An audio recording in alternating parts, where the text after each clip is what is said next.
अस्सलामु अलैकुम वरहमतुल्लाहि वबरकातुहू। नाज़रीन, जैसे कि मसनून दुआओं का ज़िक्र भी चलता रहा है और मसनून दुआएं भी अल्हम्दुलिल्लाह हमारी चल रही हैं। तो मसनून दुआएं, ज़ाहिर बात है कि उम्मीद है मेरी आपकी ये वीडियोस वगैरह जितनी भी आ रही हैं, अल्लाह ताला के फजल और करम से मुझे उम्मीद है आप हजरात को अच्छी भी लग रही होंगी और आप भी प्यार मोहब्बत करते होंगे मुझ जैसे नाचीज़ से। और मसनून दुआएं और कुरान करीम, ज़ाहिर बात है अल्लाह का कलाम पढ़ रहे हैं, अल्लाह के हबीब के अच्छे फरामीन हम पढ़ रहे हैं।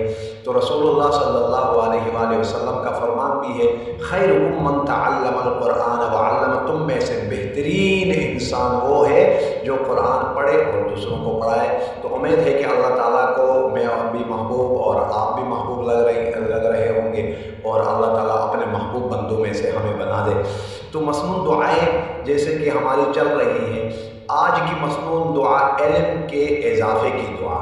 यानी कभी कोई ऐसा भी होता है, कुंज़ेन होता है जिसके दिल में कोई बात बैठती नहीं है, हदीस पढ़ता है वो भी नहीं बैठती है, कुरान पढ़ता है वो भी नहीं बैठता है, अच्छी चीज़ें निकल जाती हैं, स्कूल कॉलेजेस की तरफ जाता है, याद कर असातिज़ा पढ़ाते हैं और दिल में बैठते नहीं हैं। तो उसके लिए क्या पढ़ना चाहिए?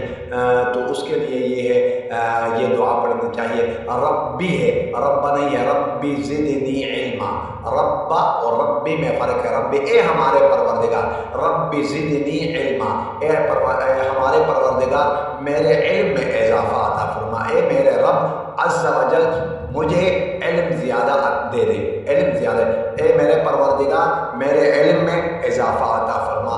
आज की दुआ याद कर लें। अगर इसको तस्बीहात के तौर पर, वजीफ़े के तौर पर करना चाहते हैं, अव्वल आखिर 3-3 मरतबा दुरूद और दरमियान में 7 मरतबा इसको पढ़कर अपने जिस्म पर फूंक लिया करें। अल्लाह तबारक व तआला के फजल व करम से इंशाअल्लाह आपके ज़हन में जो है ना कुरान भी बैठ जाएगा, हदीस भी बैठ जाएगी और इसी तरीके से कोई भी स्कूल कॉलेज का सबक याद करना चाहते हैं तो आपकी ज़ुबान भी चलना शुरू हो जाएगी। आपके अंदर ये जो है ना ये अल्लाह का कलाम जो है ना आपको बहुत ही ज़्यादा फ़ायदा अता फरमाएंगे। वस्सलामु अलैकुम वरहमतुल्लाहि वबरकातुहू।